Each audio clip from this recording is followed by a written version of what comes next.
Mesdames, Messieurs, vous êtes sur CamNews 24 et bienvenue au journal. Sans plus tarder, entrons dans le vif du sujet. Dans son adresse du 10 février, le président de la République du Cameroun a annoncé la mise en œuvre prochaine d'un plan triennal spécial aux jeunes pour un financement global de 102 milliards de francs CFA, ce qui permettra aux jeunes d'imprimer en lettres d'or leur contribution dans la marche vers l'émergence. C'est donc à juste titre que les organes décentralisés déconcentrés du Conseil national de la jeunesse de la Damawa ont organisé une marche symbolique de remerciement au président de la République. Reportage. La jeunesse de la Damawa, par le biais du Conseil national de la jeunesse, a rassemblé ce samedi toute la couche juvénile, ceci dans le cadre d'une marche de remerciement au chef de l'État pour la mise en œuvre du plan triennal spécial jeunes pour un financement global de 102 milliards de francs CFA. Pour donc imprimer en lettres de leur contribution dans la marche vers l'émergence, les jeunes de la Damawa, notamment les élèves, les étudiants, les mototaximens, les mouvements d'association de jeunesse ont prouvé leur attachement au chef de l'État par une grande marche dans les artères de la cité capitale, avec comme point de départ l'esplanade du Lamida de Ngaoundéré et comme apothéose l'esplanade des services du gouverneur. Cette mobilisation de la jeunesse de la Damawa, à travers fanfares et autres, prouve à suffisance l'intérêt que cette jeunesse accorde au processus de développement du pays tout entier. La jeunesse de la Damawa s'est dit, et étant certainement bénéficiaire de cette manne qui va tomber, nous nous sommes dit qu'il était grand temps de sortir dans les artères de la ville de Ngaoundéré pour dire au pouvoir public, dire au chef de l'État que nous avons suivi son discours et que nous sommes prêts à contribuer à la marche de notre pays à travers les différents projets que nous allons monter et qui certainement bénéficieront des financements de ce plan triennal spécial jeune. Ils ont donc à cet effet dit merci au président de la République en marchant sur plus de 2 km avec en toile de fond le Conseil national de la jeunesse. Une marche qui s'est déroulée sous l'œil vigilant de nos forces de défense qui étaient également de la partie, mais aussi des agents de santé, question de veiller au bon déroulement de cette opération. Amassambo Bello, président du CNJC, a transmis de façon officielle le message de la jeunesse au chef de l'État par le biais de Kildadi Bouka, gouverneur de la Damawa, présent à cette occasion. Le numéro 1 de la région a promis de le retransmettre à qui de droit. Kildadi Boukar a pour terminer exhorté cette jeunesse d'éviter autant que faire se peut certaines pratiques déviantes qui pourront entraver leur avenir. L'ordonnance sur les brevets des produits pharmaceutiques impose un niveau de vie supérieur à celui du Camerounais moyen. Le générique qui en principe revoit les prix à la baisse ne résout pas pour autant le phénomène du médicament de la rue et l'automédication. Le point avec Colin Bekatal. Un brevet confère à son titulaire une exclusivité commerciale temporaire en contrepartie de la publication de l'innovation. Il a une durée limitée à 20 ans à compter du jour de dépôt de la demande. Cette règle est aussi applicable pour les médicaments. Dans le cas des produits pharmaceutiques, une fois les 20 années révolues, le brevet tombe dans le domaine public. D'autres laboratoires peuvent donc reproduire ce médicament qu'on appellera alors générique. Mais que trouve-t-on sur les rayons des pharmacies camerounaises ? Quelle que soit la réponse à cette question, il est évident que la fascination des citoyens pour les médicaments de la rue est de plus en plus grandissante. La raison de ce choix est généralement rattachée au manque de moyens. Autant on ne saurait sous-estimer les vertus thérapeutiques de ces médicaments, autant on ne devrait pas ignorer les risques qu'ils comportent. C'est en fait un volet de l'automédication où celui qui se soigne ignore la nature exacte du mal, où les prises et les dosages ne sont pas adaptés à la maladie, pour ne citer que cela. Générique ou automédication, les responsabilités sont partagées, à chacun d'en assumer. Saisie des médicaments et carburants frélatés en Ngaoundéré, la consommation abusive des produits dopants dans cette ville n'est qu'un secret de polichinelle pour ces populations qui ne savent plus à quel sens se vouer. Une action de représailles a été initiée dans la région par la direction de la Sûreté nationale. Joseph Moifo et Ritiche.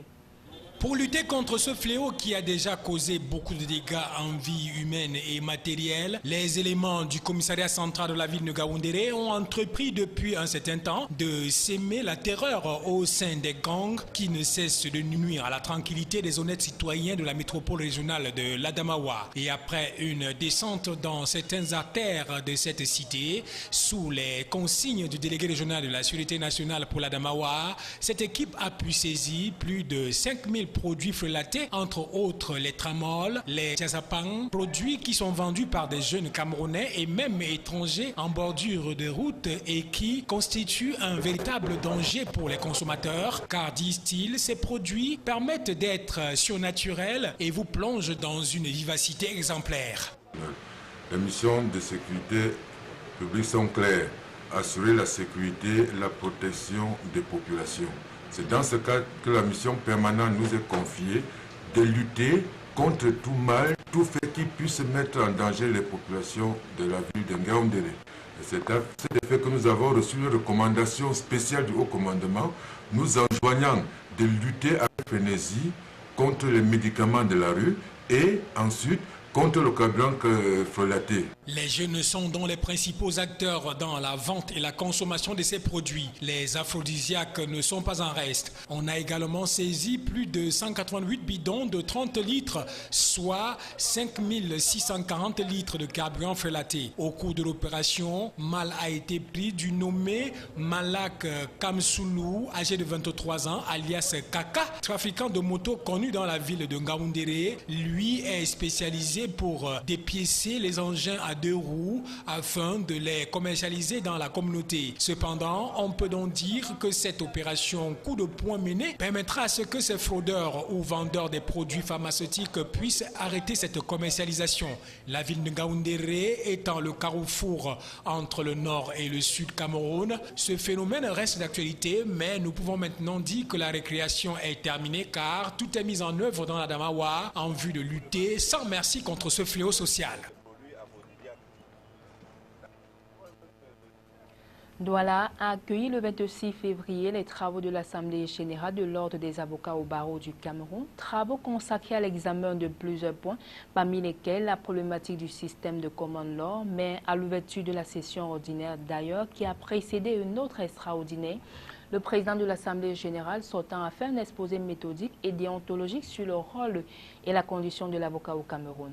Reportage. L'Assemblée générale de l'Ordre des avocats au barreau du Cameroun, ce 26 février 2016 à Douala, était un véritable rendez-vous qui a mobilisé la grande majorité des hommes en noir qui font office d'avocats dans le pays et même en dehors, mais surtout au nom du Cameroun. Cette présence massive témoigne à suffisance de la vitalité de cette corporation. L'un des temps forts, surtout plus long au cours de cette cérémonie inaugurale, aura été l'allocution du président de l'Assemblée générale des avocats. Loin d'être une simple adresse à l'intention de ses confrères, c'était une plaidoirie méthodique, déontologique et révolutionnaire que Maître Nico Ralé a servi à l'assistance. L'avocat est la voix des sans-voix traversant toutes les sociétés démocratiques, le défenseur des droits de l'homme et des libertés en tout temps et en tout lieu. Le président de l'Assemblée, élu le 30 janvier 2015, appelle ses confrères à rompre ce silence complice, voire coupable, des avocats face à la déliquescence de la société camerounaise. Les hommes en noir doivent être des modèles et quitter le statut de spectateur dans une société immergée dans la corruption et le manque de transparence dans la gestion de la chose publique, voire républicaine. Pour cela, la formation est indispensable pour redorer le blason de cette profession libérale. On a pris pour mission que l'un est confiant la supervision de la formation de ces jeunes membres. Cette formation ne peut être exception que si nous, les confrères aînés, agissons avec professionnalisme, intégrité et dignité, qualité indispensable et conforme à notre vocation. La présence des autorités du ministère de la Justice, garde des Sceaux, les autorités administratives et communautaires de la région du littoral et de Douala en particulier aura permis que les divers points inscrits à l'ordre du jour soient évacués au cours d'une assemblée générale extraordinaire à la suite de celle ordinaire dans le but de faire des propositions conséquentes sur la loi numéro 90/59 du 19 décembre 1990 portant organisation de la profession d'avocat. De la 31e édition de la Journée internationale de la femme, le 8 mars prochain. Le lancement des activités dans la région du littoral s'est déroulé le 26 février 2016 dans la salle des banquets et services du gouverneur de la région du littoral.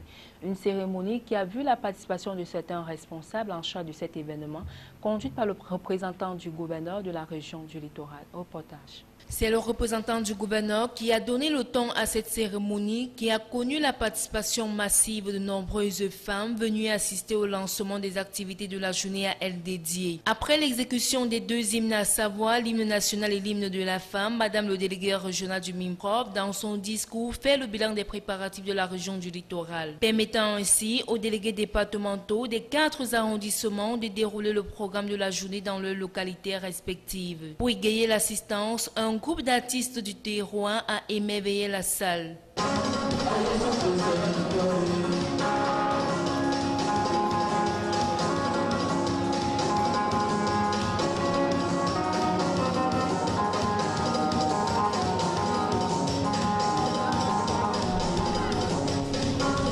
Tel que le dit le thème, égalité des sexes et autonomisation des femmes, gagner le pari, surmonter les obstacles, la gente féminine entend apporter sa contribution dans la lutte contre la secte terroriste Boko Haram. Concernant le défilé, vous savez que nous sommes toujours dans la mouvance du conflit avec Boko Haram. Nous aurons toujours ce carré spécial qui vient matérialiser la solidarité des femmes dans la lutte contre ce fléau.